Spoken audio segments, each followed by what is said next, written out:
You probably have a small graveyard in your life. Unfinished things, projects that once mattered deeply to you. Maybe it's a skill you were obsessed with for weeks, or a course you bought convinced this time would be different, or an idea that felt important until it quietly faded away. And every time you notice these things, a familiar feeling shows up: guilt, frustration, and slowly, self-doubt. You start telling yourself the same story again and again, that you lack discipline, that you don't have grit, that you're just someone who never sticks to anything. But today, I want to slow this down because that story is incomplete, and more importantly, it might be wrong. Most people assume quitting means you didn't care enough, but if that were true, you wouldn't have felt so intensely drawn to it in the beginning. You wouldn't have stayed up late watching videos, reading articles, imagining what this could become. The problem isn't that you didn't care. The problem is that the caring suddenly disappeared, and you don't know why. The pattern usually looks like this. You start something new, and your focus sharpens. You absorb information greedily. Everything feels alive and full of possibility. And then, almost without warning, the energy vanishes. Not slowly, abruptly. One day you're invested, the next day you feel strangely indifferent. And that shift makes no sense to you. To understand this, we need to talk about how your brain rewards learning.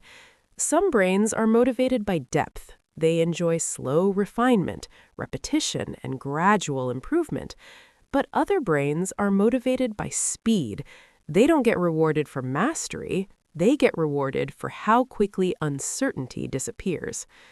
When something is new, your brain is flooded with novelty.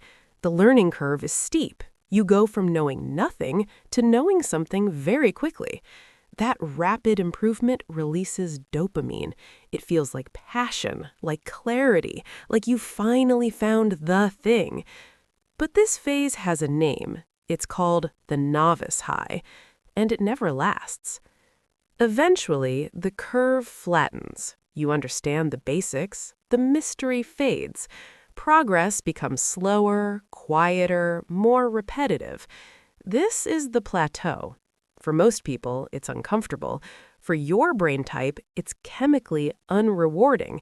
The dopamine doesn't just decrease, it shuts off. And this is where the mistake happens. You interpret that shutdown as a signal to leave, as proof that you chose the wrong path. But it isn't. It's simply the moment where novelty ends and effort begins. Masters don't push through this phase because they're stronger or more disciplined. They push through because they expect it. If your brain is wired for novelty, this phase feels like punishment. So you don't quit because you're lazy. You quit because your brain is suddenly operating without fuel. There's one more piece to this. There is a specific system in the brain that activates when you do something you don't feel like doing. Not something painful, just mildly uncomfortable.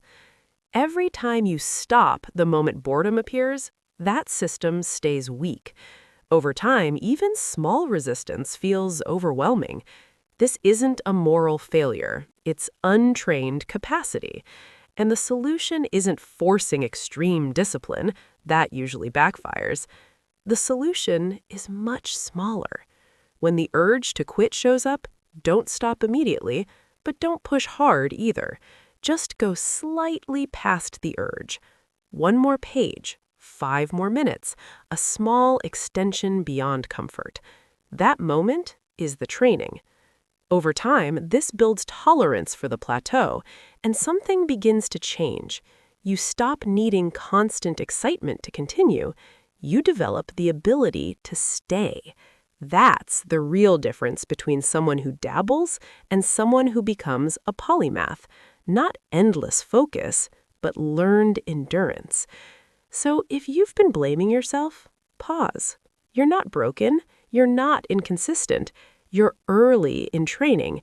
And once you understand that, everything changes.